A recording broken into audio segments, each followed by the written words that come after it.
Hey everyone, I guess this is kind of my comeback to YouTube. I know my past Avril birthday videos that I've done for a few years now have been doing quite a lot better than my other videos, to say the least. So thank you for that. And here's a video I've been kind of thinking about making ever since the album came out. But I have been so busy with university and I honestly have not been using YouTube at all. I watch one channel and they've been kind of inactive lately due to like renovations. So YouTube has not been something on my mind, but I feel like since there's so many of you watching my Avril birthday videos, I could at least make this one and go from there. So, and also I just like to talk, but I have no one to talk to, so why not? So here is my little rundown on the songs and the era of like Love Sucks and kind of like my opinion and maybe a little things I've found out along the way. And I hope you enjoy. And yeah, so here we go. So Love Sucks is the 7th studio album by Avril Lavigne, as you can see by the title. It was released on February 25th of this year, 2022. Love Sucks is the follow-up album after Head Above Water, the anticipated album after her hiatus due to Lyme disease. So we had Head Above Water and now we have Love Sucks. And so Head Above Water was released in 2019, I believe. Yeah, like February 2019. It was delayed, it seemed. But now we have Love Sucks. And although it is not well loved, essentially, Head Above Water is a very special album to me, and it has some incredible songs. So even if you were not a fan of it when it came out, I would recommend re-listening. There's songs like Birdie that I absolutely adore, and they are honestly incredible. So give it a listen again. Like, there is some skips, but what album doesn't these days? After touring and such with Head Above Water, I did see her in 2019 October, I think. She was asked to collab with Maud's son, who she is now engaged to, in case you didn't know. But I bet like everybody knows. And they turned this like thing they were working on into the song Flames that is on his album. I forget what it's called, but you can find it on Spotify. It's got like the fence. They started working and had an immediate connection, Avril kind of says, and this marks the start of the Love Sucks era, in my opinion, and her writing for this album. Avril was writing and working on music, not in a very focused way, I guess, however, but like with friends, she was like just jamming or whatever, and like working on music, but she wasn't doing very focused, like she wasn't working on an album per se, like usually if they're like working on an album, they kind of like try to come up with like, if it's like a concept artist, they might come up with like a concept and work with songs to fit that theme. She was just kind of having fun and working on songs. Notably, she was working on songs with Maud's son and Machine Gun Kelly, which is kind of to my dismay. But with all that writing and like jamming out and working on music, Avril saw an album in with all that work and decided to create Love Sucks, and Love Sucks was thus born, and we have this era.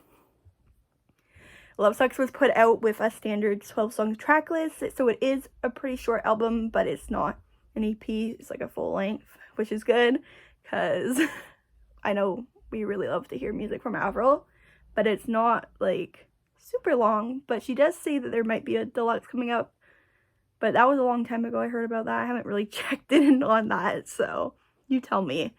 And it has a short runtime of only 33 minutes, but that's fine. I mean, these pop punk kind of songs are really short. Same can be said about 60s music, like folk, even pop. They were very short, like 2 minutes max sometimes. So it's completely normal. So I will go on and I'll be looking through each of the songs a little bit, and yeah, so there we go. So Cannonball is the first opening song, and it is definitely a bang. According to Spotify, it was the last song finished for the album, and Avril made some last minute changes, which is so typical Avril. If you know anything about her, you know this is like up her alley completely. The song is very literal. It is pretty clear what the song is about, with the very specific lyrics that come across as a diss, I guess. Although this lyrics may seem a little bit basic, which to me, I don't really find it that important with this album in general, if you look at what kind of message and the whole vibe of the album, the lyrics aren't as important to me, but that could be different, so I can see why a lot of people will find the lyrics on these songs very basic and not that deep, I guess. So I don't really think that's that important because it's very playful and fun, especially with this song. The music for this song specifically seems to give like the pop rock punk-esque comeback a better name than like MGK, because I feel like it fits in with a lot of stuff that Avril was doing back, especially in 2007 and maybe even into the Goodbye Lullaby era, and that is just like what she's kind of known for, so I feel like she's giving it a better comeback, and it's like a little polished, but it does have like the same thing, so you can listen to the songs and get kind of nostalgic, even though it's like kind of not a lot of people are liking the comeback because I think it's kind of not doing what they think it's doing. But yeah, it seems to fit really well for early music, and she seems to be very true to herself again, and this revenge-esque song is a great opener in my opinion. So MGK enters with the next song, Boys Lie, and Boys Lie is clearly a callback to Skater Boy. Personally, and with some of my mutuals' opinions on Twitter, this is my least favorite song, perhaps due to disliking MGK, but I don't know. There are some beautiful lyrics in this song, and the song just gives like such like a nostalgic vibe again when it was just released, but MGK joining in kind of wrecks it for me, and I feel like it could be missing something. I especially, like, I don't really like MGK's voice, besides, like, my opinion on him as a person. I don't really like his voice in the song, so I feel like if it was just a solo or someone else even, it might be a little bit better, but I don't know. Next, we have Bite Me, which was the first single from Love Sucks. I can assume that lots of people thought the use of wifey was a bit cringy, but the song overall is a pretty good single. It is fun, similar to her charting songs in the past, like What the Hell, Smile, even some songs from the Best Damn Thing era. But they aren't as profound and as like her other singles, especially the ones from like Let Go and Under My Skin, because they had a little bit more oomph to them, I guess.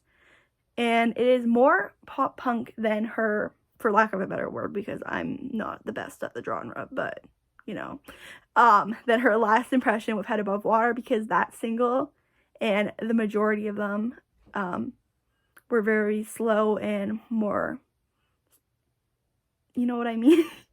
Like, there was I Fell in Love with the Devil, but that kind of caused a bit of outrage with Christians for some reason.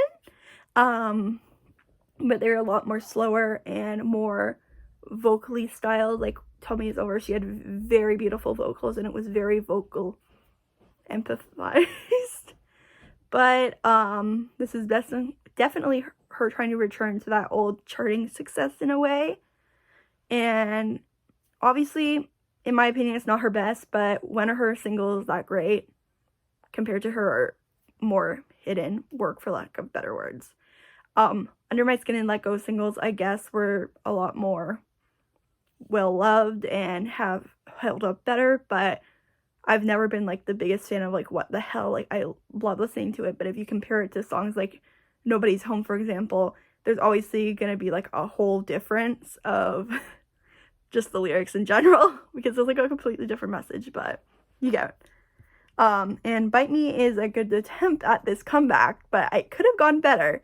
And maybe not music-wise, because I think the song is pretty good, but promoting her team, I swear, she's the worst at getting, like, a team. There's, like, hardly any push forward to get any, like, attention, charting. Like, I don't even know where the song was sent. Like, music videos, stuff like that. Like, there was hardly any attention. People would like it, be like, oh, Avril, and then they would, like, completely forget about it. So it was kind of annoying, and I don't know if it was like the problem of the promotion or just people aren't interested in her anymore, but yeah. And I personally played it a bit too much at the release to try to help her again, but I do love it as a single. So Black Bear is the next collaborator on this album. This was the final song written, apparently, and was sent to Black Bear for a possible collab, and he accepted, obviously. And this was the second and final single, it seems, from the album. This song is so Avril, in my opinion, and worked great for a single, again. And I can't help but love Avril for the song of, like, this style of songs, even though I prefer her more lyrical songs. This is just, if you're a fan of Avril, you have to like this kind of music. Like, that's what she's known for. Come on. And Black Bear's part isn't really my style, I guess, but it does work well in the song, and I don't think it sounds bad, and I do think they have, like, a nice blend, and it is, like, a cute collab. Love Sucks is the title track, and it is track number 5. So, just to let this off my chest, I prefer if the album was L-U-V Sucks, because, like, the way she spelled sucks with the S-U-X, I just think it would be more cohesive and, like, line up because 3 and 3, but I don't know, that's just me being weird. But as Avril states, this is one of her favorites, and I have to agree because it just sounds, like, so good to me for some reason, and the lyrics are fun, laughable, kind of like she points out, and although, like, the chorus isn't that interesting, Avril's iconic Na Na Na, which is, like, kind of, like, such a pop-punk Avril kind of thing, give it, like, a little bit more, and kind of makes it a little more special, I guess, because you're like, oh, this is so Avril. So Kiss Me Like the World Is Ending kind of mixes the upbeat focus that the music has of this on this album with some of Avril's iconic, beautiful lyrics that we've seen in songs, of, like, specifically her ballads. It has to be one of my favorites as well. I love the vibe and the way the lyrics are kind of a little more deep, so, like, when you first hear it, you kind of think it's just, like, a kind of emotional, upbeat pop love song, but when you think about it, there is kind of, like, that depth, like, it's like an all or nothing kind of love, which kind of gives it, like, a whoa. Not really, but that's kind of what I think. They aren't, like, greatly profound lyrics, but if you sit and listen to it, you can really see the overconsumption of love that she's kind of putting in the song, and I just find that really interesting and beautiful. So now we have the next half of the album. So Avalanche is a balladesque song. It shows more of Avril's wonderful singing technique, and is such a wonderful song to sit back and listen to.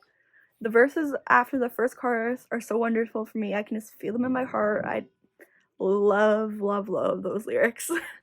And these are the kind of songs that just make me love Avril so much. Like, they're just so beautiful, and I can sit back and, like, listen to the emotion and really understand her point of view. So Deja Vu is next, and it definitely gives me some feels for Avril. You can really see the pain of a toxic cycle in love you can't, like, escape from. And I think it might have been said that this might be the billionaire she was dating. I don't know how accurate that is, but I was like, what? But put together this, like, cycle in a classic style that makes it more fun, I guess, and easier for people to kind of digest, and then you have to kind of be like, wow, if that kind of makes sense. I don't really know what I'm saying, but the inability to escape highlighted makes the lyrics seem more profound and gives me a lot of love for Deja Vu. I can just completely feel, like, the feeling of being trapped, but it's kind of, like, polished into a way where you can, like, just sit back and kind of sing along, even though there is that, like, trying to escape, possibly, like, how it would be to be watched when you're in a relationship and you want to escape, but you're, like, know that you're known for, like, if it's, like, you're known for breakups or any other thing, you're kind of feeling trapped. It could just be the person, you know? So yeah. And in classic Avril style, the next song is F You. Avril worked with Travis Barker for this song, and I can kind of see a mix between a more polished modern song and the classic music from when she worked with Travis last time, which would be the Best Damn Thing era, circa, like, 2007, if you're not familiar with that album. It feels like it's super fun, and again, so Avril. And next we have another collab, and All I Wanted is a collab with Blink-182's Mark Hoppus. Avril loves Blink, so this is a very, very cute collab. I have to love the tone of Avril's voice when this song is, and I'm not sure if I'm using the right terminology because I'm kind of dead, but like the way the song is filtered and the way her voice is kind of filtered, I guess, makes me really love this song. There's like this kind of tone and stuff on it that just sounds really cute, and yeah. And the back and forth that they kind of do in the song is really cute. It has to be one of my favorite collabs now because just it's so perfect the way they kind of like sing back and forth, and just like the tone, like it's like really short and cute. So, and it's not, and I kind of like how it's different than a lot of her collabs where it's like they have like a verse or like a bridge or something, and then she goes back and it's like you could completely cut them out. It feels like he kind of fits in a bit more. And we have another ballad, Dear to Love Me. Avril states is her only ballad, but as I mentioned, we do have a little emotional slower songs that give ballad-esque formats. I love the vulnerability of this song, and the lyrics are very beautiful, and I love the pain demonstrated by this song. Like, it's so beautiful. You really can hear her pain. Like, it's one of those songs that you just have to sit back and listen to. So finally, we have the last song on the album, which is Break of a Heartache. Kind of a weird title, I don't know. This is not the same vibe as the last song, Dare to Love Me, clearly. This song also gives me a lot of nostalgia, and I absolutely love every minute of it.